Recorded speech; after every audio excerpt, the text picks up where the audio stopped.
being real bad.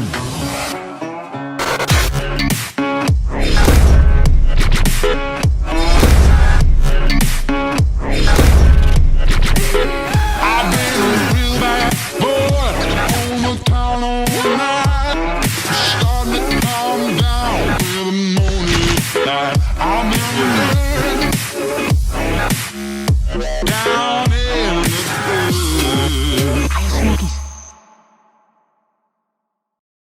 Hello, everyone, and welcome to the Smokey Squadcast. I'm your host,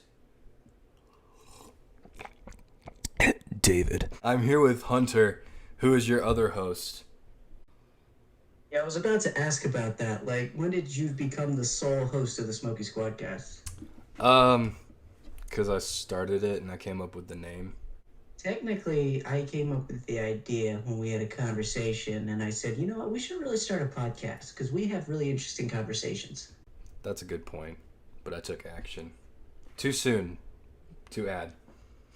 And now we have a channel with just 10 random people subscribe to it, and that's never going to go anywhere. Thank you, David. You're very welcome.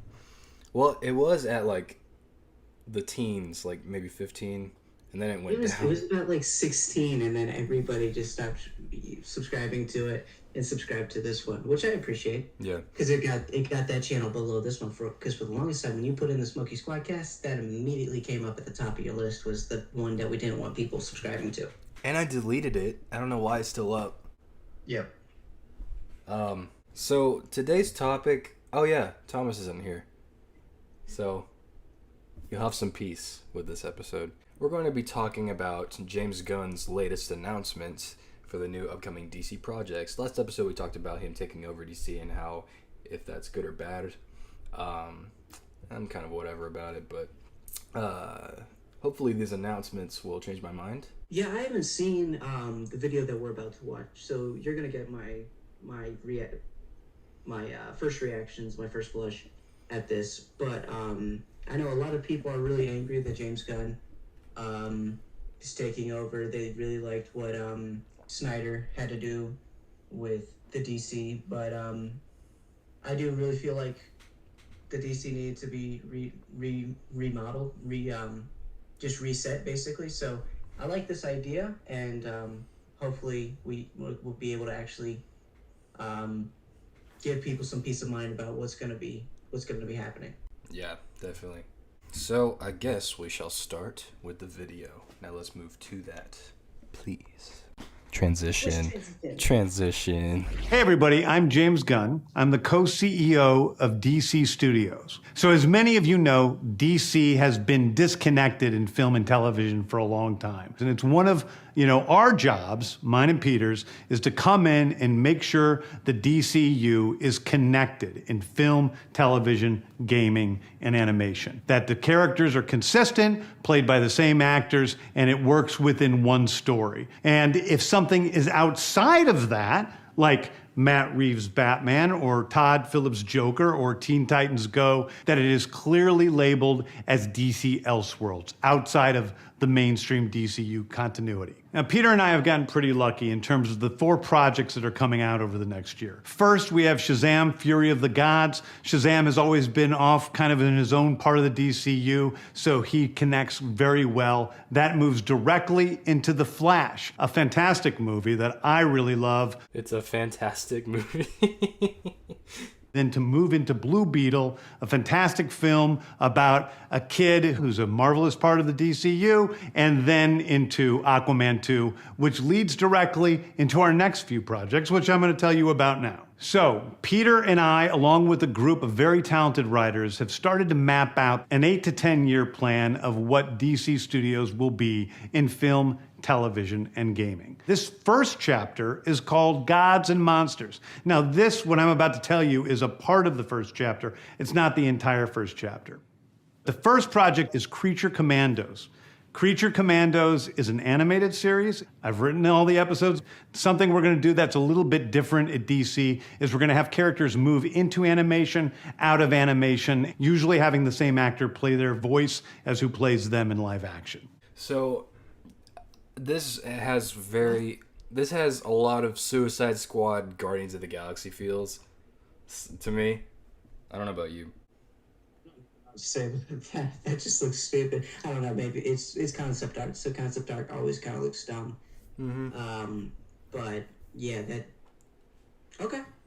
Okay. No. So I like that. I like that he's got a 10-year plan. That's a really, really good start. Yeah. So far, so okay. The next project up is Waller. This is a story of Amanda Waller, played by Viola Davis. Viola Davis is going to team up with members of Team Peacemaker, and this is a story that's been created by Crystal Henry, who did Watchmen, and Jeremy Carver, who created the Doom Patrol. It is a fantastic story that's out of this world, and I can't wait for people to see it. Okay, so this, if you don't know the character, Amanda Waller is the lady who is in charge of the Suicide Squad and hires them to take down bigger threats. And she showed up. She showed up at the end of Black Adam. Yeah, I remember. Viola Davis. Okay. Oh, Viola Davis was recently in The Woman King, so she's the lead of. She's the lead of that movie.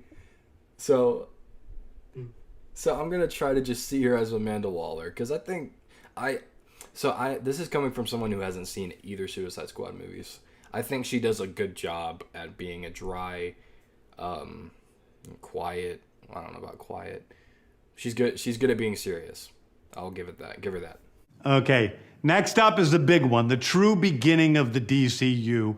This is called Superman Legacy. This is being written by me. I'm in the middle of it. I'm having a great time doing it. And Superman will be released into theaters July 11th, 2025. Okay. James Gunn directing a Superman movie.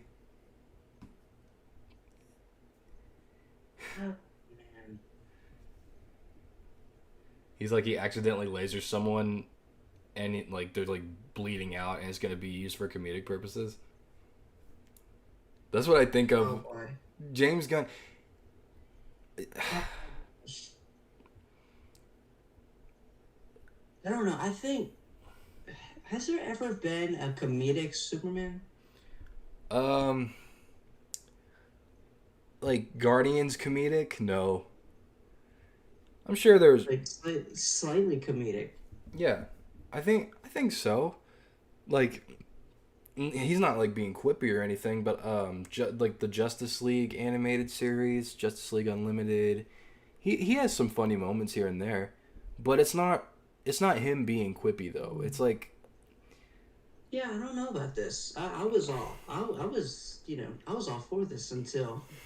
Yeah, I saw the first animation. I don't know if you saw my face, recap to my face, but I don't know about this. I don't know.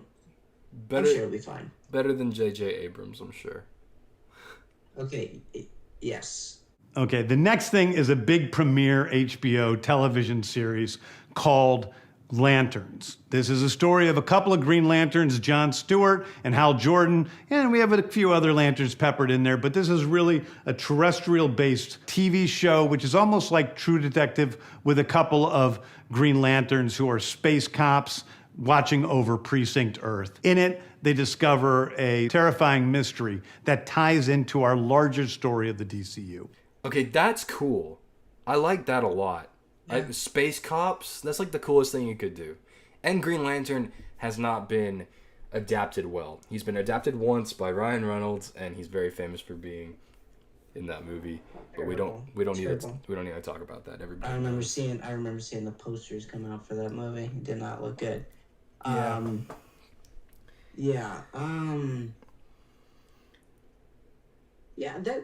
does sound cool. That I will admit, that sounds pretty cool. It looks like a darker tone with the concept art. I think that's cool what they're going for. Yeah, there. It does. Yeah, the concept art. I like the artwork. But yeah, I'm still on the fence about TV shows. I know it's not like Disney, but this is a guy also who was working for Disney. Thankfully, he didn't work on any of the. Actually, I should say, unfortunately, he didn't work on any of the Disney Plus TV shows, or they might have actually been good. He did the Guardians Holiday Special, but that was it. Yeah. And that one was more of a, that was really a comedy, and it was meant to be lighthearted, so I won't put that against him. that was very light and very comedic, and it was meant it's a holiday special from Marvel, which makes no sense, and I hate that they did that. But, yeah, I just don't know. Yeah. I don't know. I've heard the Peacemaker show is really good, but HBO has good shows. Like, I mean, despite all the sinfulness that they have, besides that, Band of Brothers is an HBO show, and The Pacific, and those are really good. I haven't seen Pacific yet, but I should. And yeah, I don't know. I'm kind of excited for the Green Lantern one. Next is a big movie called The Authority. The Authority is a passion project of mine. It's based on the marvelous Wildstorm characters we are now bringing into the DCU and will interact with all of our primary DCU characters. The Authority are a group of superheroes who think the world is broken and they want to fix it by any means necessary. I think it's a very different look at superheroes. The Authorities, they look a lot like the X-Men, don't they? Yeah, especially the skin tight suits. Yeah, I was kind of like. Then one random guy and one random guy in a suit in the very back. Yeah, like a tux. We're doing a television series called Paradise Lost. Paradise Lost is the story of Paradise Island, usually known as Themyscira, which is the birthplace of Wonder Woman. It's almost like Game of Thrones with Westeros, but with all of the inhabitants of Paradise Island. It's gonna be so bad. It's gonna be so bad. I know it is. Yeah, I might. I can guarantee you, I'm probably not gonna watch that one. For obvious reasons. There's gonna be inappropriate.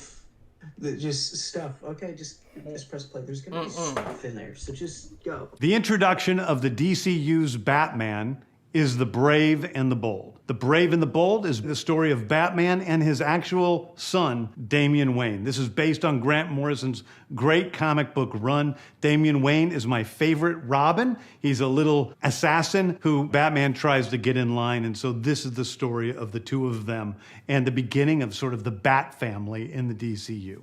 Okay. I think he might be the only one who likes Damian. How do you know that everyone else doesn't? Because I don't, I guess. Okay. Hold on 1 second. Let me check something. Real quick. Okay. I don't know. It feels kind of...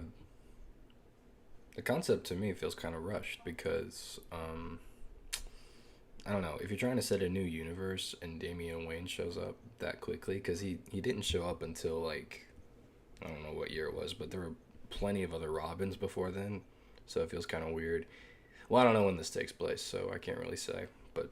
Next up is a TV series called Booster Gold. Booster Gold is one of comics' really popular cult heroes. He is a fascinating guy. He's a loser from the future who uses future technology to come back to present day and become a superhero so that people will love him. It is basically the superhero story of imposter syndrome on an HBO Max series. So, guess who might play this character? I'm going to give you 3 guesses.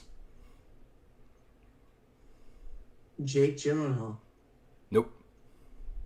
Okay. Loser. The guy who played as Jesse from Breaking Bad. Ooh, no. And he's not a loser. Not even close. Chris Evans. I don't know. Close, but wrong. It's Chris Pratt.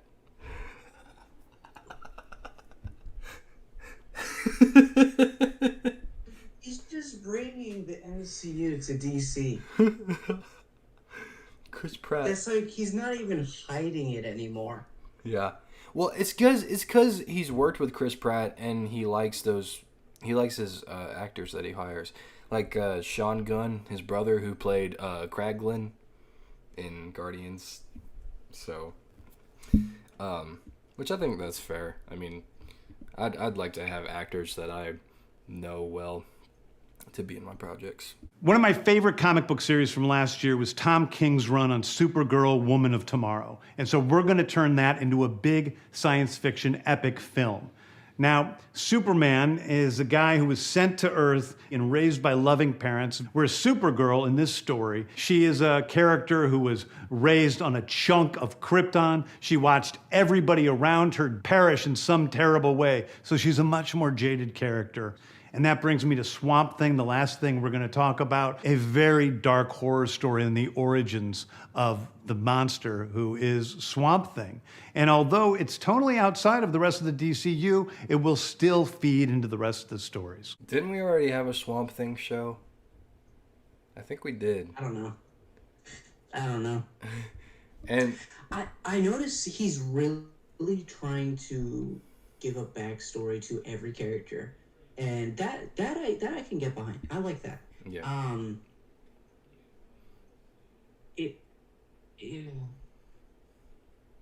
Oh no! I'm sure it'll be fine. Yeah. It's gonna be a darker everything, but having everything kind of put together is, having a structure is really going to help. But it's also gonna make you need to watch every show, every movie, every video game. So I mean that's great for money, and the actual fans are going to love it. So I think it's going to ruffle a lot of feathers, changing it completely. It already has, really. But yeah, I think it'll be fine. I think it'll be different. I don't think it's going to be as good as the MCU. Hopefully it's different from the MCU. It doesn't have to be as good as the MCU. It just has to be different from the MCU, but still having a story structure. Yeah. I guess I don't know. I'm not getting MCU feels really, cause I don't know. It has.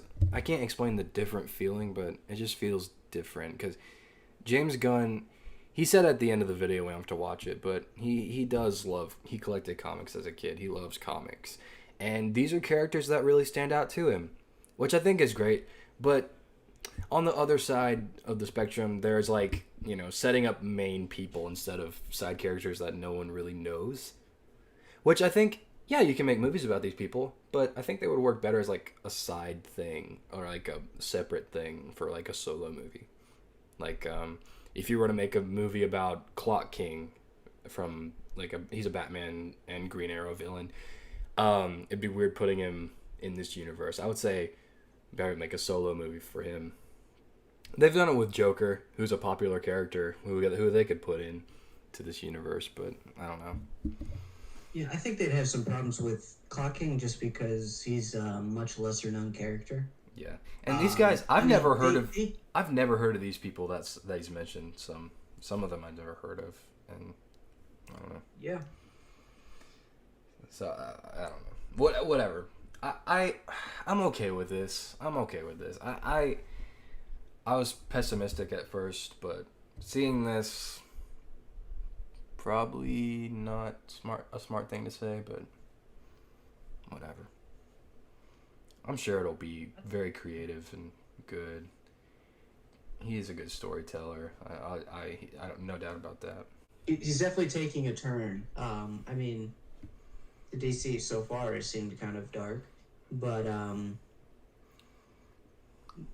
this seems kind of like he's like, yeah, those characters that are beacons of hope and stuff, we're gonna make them suffer. We're gonna make them sad. We're gonna make them depressed, which is fine. Adds tons of character. Having like the Supergirl idea actually, and I just do not like Supergirl's character just because I just don't like Supergirl, and that's not a sexism thing or anything. It's just I'm okay with Superman. I like Henry Cavill. I'm okay with Superman, and then it's just like when you make Supergirl, it's just like, please no. Yeah. But that character seems, and that contrast seems actually pretty darn good. Yeah. It's a new way of seeing a character that we haven't really seen before. I like that. What you were saying about making about James Gunn making these characters darker more than lighter. I was thinking that's the opposite with Disney nowadays, because they had Daredevil as a dark, brooding character, and now they made him really lighthearted and insufferable in She-Hulk.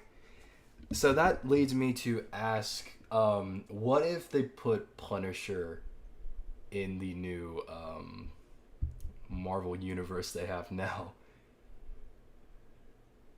I hope and pray that they never add Punisher. I'm gonna be honest. So when we first came up with the idea of talking about this, at first I was like, yeah, I really want them to, get the same actor and bring the Punisher into the MCU. It would be a really interesting character. It'd be really cool.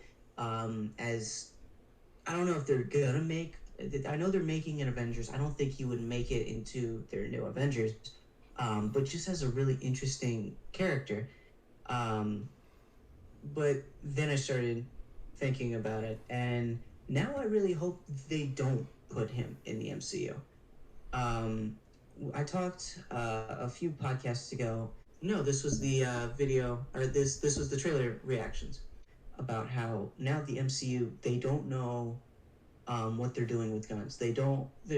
First of all, the people who are making them are politically do not like guns. Not all of them, but just the huge majority do not like guns, do not know how to use guns, and just don't like weapons, basically. And the problem is you're making an action movie, and so, or an action show. So Punisher was the entire point of Punisher was he was very proficient in guns. He came from the military. He was a sniper. He was a combat veteran. The show, which I'm in right now, has a lot to do with basically one of the characters is one of the I guess villains. At the point I'm at right now, he's a villain. I feel like there might be a change, or maybe Micro is the villain throughout the entire show. But one of the characters is an NSA agent, and it shows how he can see everything that happens in every little house. And that's something that Disney would not allow. That just because Disney is very political, they would not allow that. They also would not allow guns. They definitely wouldn't allow anyone to ever think that Punisher was ever doing something for the right reasons. And that's one interesting thing about the Punisher was he was killing people, yes, but the thing was he knew each person that the person he killed had killed. He knew, basically he knew the sins and became judge, jury, and executioner. That's what makes him not a hero, but the anti-hero. But it's also a very interesting character. And if Disney were to get a hold of that character, which they own all the rights to, if they did create that character in the MCU, hopefully it would at least be the original character, but it would not have the same charm as the season 2 of Daredevil or the actual Punisher series. Like I said, they don't know how to use guns, and even if they got gun experts and got past that and actually did some cool stuff with guns, their writing right now is so cheery. Their writing right now is so with She-Hulk, it was this just comedy. So they'd probably make a comedy out of Punisher, or they'd make it like a horror movie, or they would make him a villain, or just a villain I could see, or just really stupid, and there's a cooler woman out there that can do better than him. Yes, which is actually a feminist in the Punisher series, but she's actually bearable. She actually has some good points. She actually is really smart, and it's fun. It's bearable. But then you have She-Hulk, which is just, oh, I can do anything better than you just because I'm a woman. And then it turns out the show sucks. So no, you can't. yes, another woman could make a better show than whoever you're trying to go against, but not this one, and not with this story writing. Right. And it sucks because if Disney did buy the rights and they had Punisher, there's so much, like, what's the word?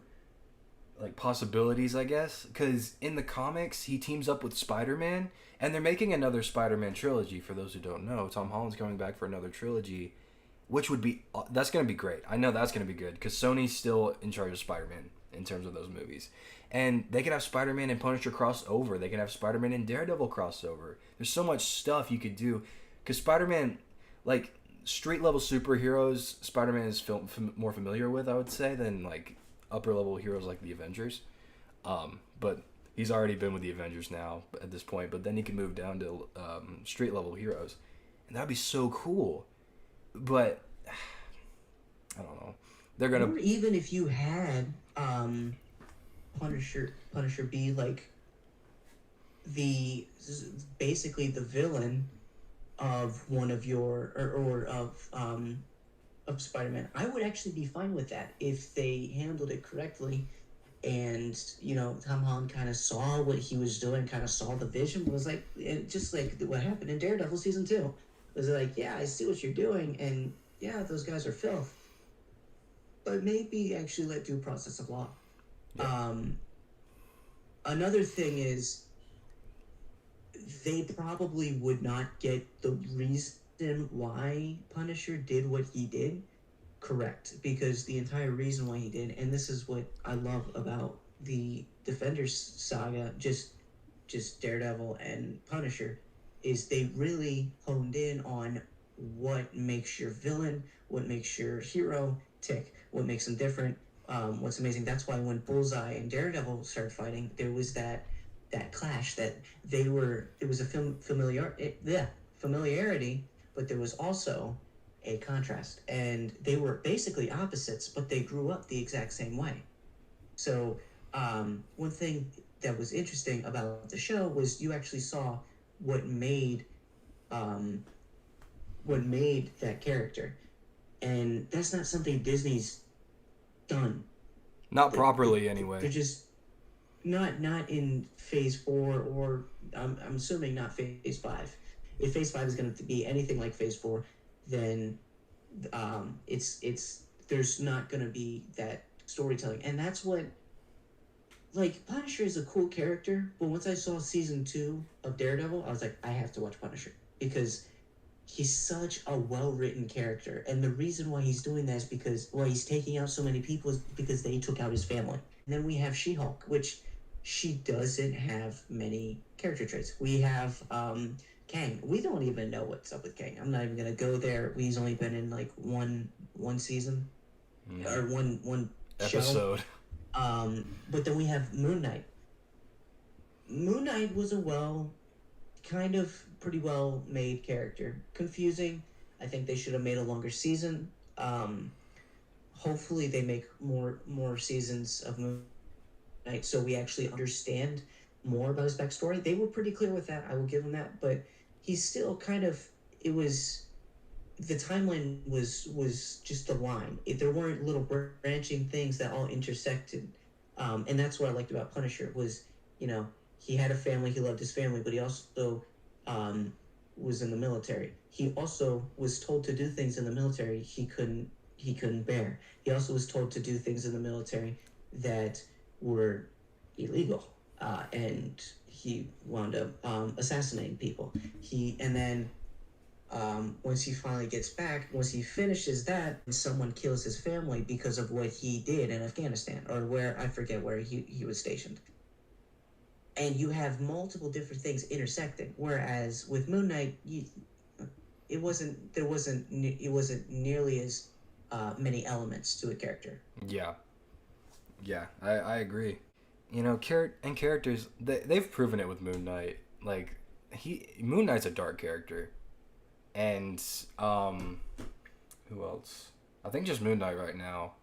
That's a major dark character, but, yeah, he had so much potential, too. That just goes to show. I think he's still going to be out there. I think he's still going to come back somehow. Yeah. they left that door pretty wide open. So, and even if we got like Moon Knight but without the other personalities, and we're just dang it, I forget his name, but the third personality. Even if we just got the third personality, it'd still be an interesting show, and you still have, you still know that Mark and Steven might come back in later seasons. So if they make another Moon Knight, I don't even care how bad it's gonna be. I'm gonna watch it. It was amazing. But just not as complicated as it could have been. Mm-hmm. Yeah. I need to watch Punisher. Yeah, I'll definitely try that out. Yeah. In conclusion, James Gunn, I have hope, sort of. Punisher, I don't have hope for fictionalized Disney version of you. And thank you for watching this video. Be sure to leave a like and comment down below any questions you might have or any suggestions for us to do videos.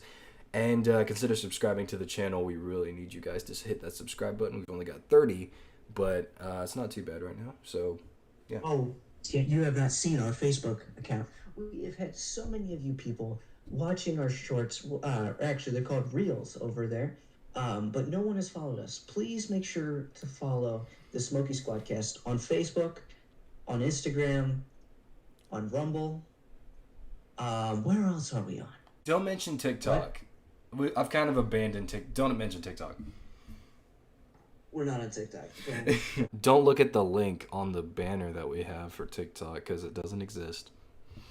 And also, be sure to comment any questions or subjects you might want to have, and you might have a chance to get your comment featured in our next video, and we might actually talk about it. And thank you guys. We'll see you next time on the Smokey Squadcast. Rest in peace, Thomas. Come back later. I will remember.